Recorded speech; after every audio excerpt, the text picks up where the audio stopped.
Okay, Glenn, we're talking about 48 Ontario Street, the Legion Building, home of the blues. How did the building become the home of the blues? Well, I didn't think I was going to be organizing the Home of the Blues at the time. Back in all through the 70s, I lived in KW all my life, and I followed blues as just a fan, collecting records, going to concerts, going to Toronto to see shows, or a little bit in the States, traveling around Ontario to different towns, London and different areas that had blues bars or blues scene, and learning. And at some point, I was aware that different people that were running different clubs in different towns they started and they didn't even have that much information. I thought, well, if they can do it, anyone can do it. And so, genius of me. So I wanted to start booking bands. And one of the reasons that it became easy to book bands in Ontario, to give you a bit of a background how we lead up to the Legion, is that when bands are leaving Chicago and they head towards Detroit, once they cross into southern Ontario, because of the shape of the Great Lakes in southern Ontario, they'd be stopping in Windsor, London, Hamilton, Toronto, Ottawa, Montreal, and they do their circuit to New York and Boston, then come back the other way, Albany, Rochester, Syracuse, Buffalo, Cleveland. And KW, Kitchener, was right on that trail, literally as bands were going up the 401. So opportunity music-wise, it was there. Bands were literally driving by on the 401. And so then I had to find a venue that suited the music. Now, blues being authentic, you needed an authentic-looking building. You needed a building that had good sight lines, which this building on Ontario Street has fabulous sight lines. It had to hold roughly at least about 200 people to make it work, dollar-wise. It had a great stage. It had a bar in the corner that I could run my own bar at the time. It was right downtown. It was across from a parking garage. It was just, the building was suited perfect for what I was doing at that time. So I didn't have many reasons to say no. I knew the music. I had the building. I've lived in town all my life, so I had enough contacts through record stores and everything to get started, to try and get a crowd. And that's kind of where it was. It was one show at a time. So whether I knew it was going to be the home of the blues, I didn't think so at the time. I was just hoping it was the home of the blues at least for one night and make it work. So that's how it started. And then it grew and almost exploded after that. So. What are some of the people that came through and played? The very first show I did was in February of '85. I did a band out of Houston, Texas called Clarence Gatemouth Brown. And I printed up 200 tickets, and I think they were $10, maybe a little less, roughly. And I put up posters with all my friends where I could. And I went to talk to John Kiley down at the Kitchener Record, and he put a little piece in the paper. And I was crossing my fingers. I needed at least 150 or so people to make this work, because they're getting paid US funds at the time, and our dollar was like 68 cents or something on the dollar. And they put a small piece in the paper, which was really good. Everyone reads the record. And I went to the record store about a week before the show. Like any early promoter, you go, have you sold any tickets? How's it going? And they said, yeah, we sold all 200 tickets. And I thought he was lying to me, because I didn't think, I was hoping he'd sold 10 or 20. And he said, yeah, we're all sold out. We need more tickets. Well, I couldn't print anymore. That's all the room held. And when I got there, the place was absolutely packed, and it just started. Now, if no one was there, I may not have had the spirit to continue.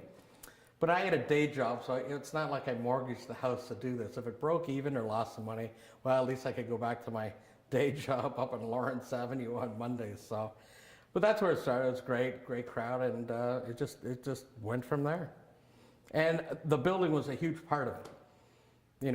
It had, aside from sightlines and all that, but it had a dance floor, and the washrooms were on that level. The ladies' auxiliary from the Kitchener, the Legion had the kitchen in the back where they used to sell chicken sandwiches. And so it was a perfect setup in every little aspect, and that really helped the blues get created at the time, and people got good value for their money. You know, taxi cabs were right there at night if you wanted. The bus terminal or buses were close by. It had everything at the time, which I learned a lot from in later venues, is about location. And, you know, just because the location is kind of all right, you can't force the location. If it's the right location, it is. And if it isn't, you have to walk away from it. And I learned a valuable, you know, lesson starting at that point with the Kitchener Legion. Now, it was always a Legion during this whole time, right? You were Correct. I believe it's been a Legion since when the Bell moved out, and I don't know, this would have to go back to probably right at the end of the Second World War. I would think the Bell, from when they started in there in the 20s or 30s, had outgrown the facility as more and more people were getting telephones of any type, sorry. And after the war, that's when all the Legions sprung up across the country, as obviously veterans were looking to join almost like a social club or a gathering place. The federal government was behind a lot of the funding to get them going at the time. And it was a great building, probably even at that point for the Legion after the Bell moved out because of parking. They had a room upstairs for rental, you know, a main floor for a bar, offices and everything else. So it's been a great building for a lot of different things. Yeah. So it was then a Legion, to answer that, probably till they moved out in 2000 or so, when they went over to Belmont, the old ministry building over there, which is a great building for them also, because there's still lots of parking, and right again on the bus line, and location's always key. But the building was always good to me. It's a great building. When we were walking through today, the memories are just endless. So. Even for me, I was there at that Gatemouth Brown show. Yeah. I didn't realize it was the first one. Yeah, it was the first one I did there. I'd done another show down at the old Crest Hotel in Cambridge before that. I didn't know where to go, and I hadn't found the Legion yet. And the Crest Hotel, which is now long gone, I did a show down there with Eddie Clearwater on a Sunday, and dragged all my friends out. But it gave me a spark to then refine the idea, and then I found the Legion. And as a kid, I never had a reason to go into the Legion Hall. You know, like, kids don't know these buildings because they don't look for them, and they don't have any reason unless their dad's a Legion member or something. But once I found it, I was like, this is it. So, and the shows we did after that were, I just started doing shows as I got the right bands. Again, I understood the music, so after that we did Magic Slim and the Teardrops. Robert Cray was the third show we did. He was just almost a no-name at that point. And they gave me a choice from the agency in San Francisco. Either I could have booked Robert Cray or the band Los Lobos. And they said, choose one of the two, but now I just do a double bill. But Robert Cray played there. And then after that, it was the Nighthawks, Albert Collins, Buddy Guy, Coco Taylor, Walter Wolfman Washington, Jimmy Vaughn, Kim Wilson and the Fabulous Thunderbirds.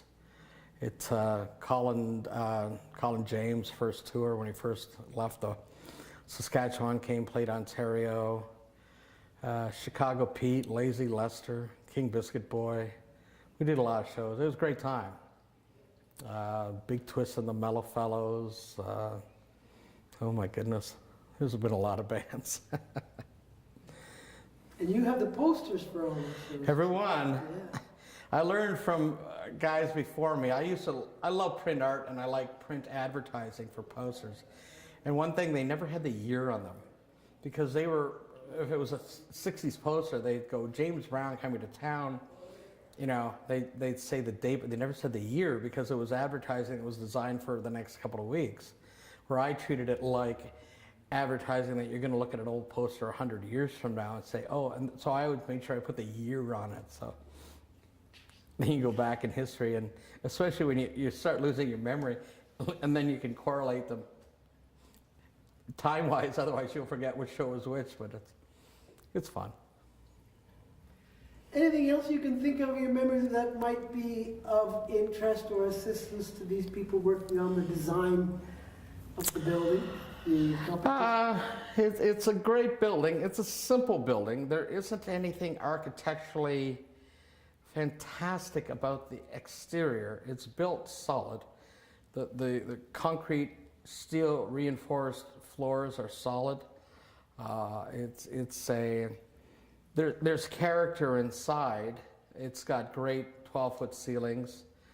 And in the one bar on the middle floor there, they have a great mid-century kind of wood design on the ceiling, which is fun. If they could work around there, it'd be great to keep something of that feel. It'd be fun if they kept part of the stage also, or sectioned it off and turned that into an office area or something on the stage.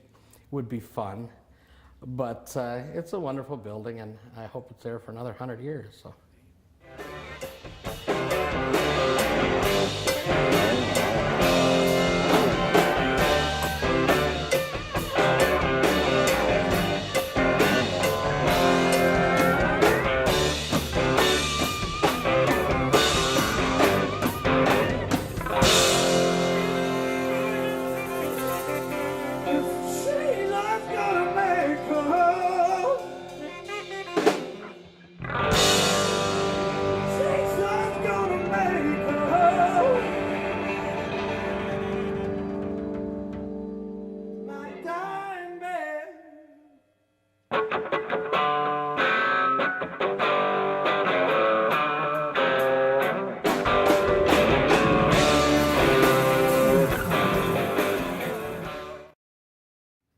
Thanks, Glenn. I think that'll do it. No problem.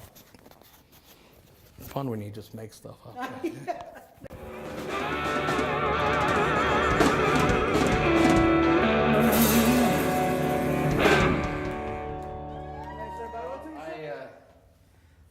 I got great memories of that place.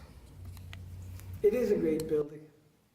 Yeah, I'll give you. There was a time when I better not say that when we're recording.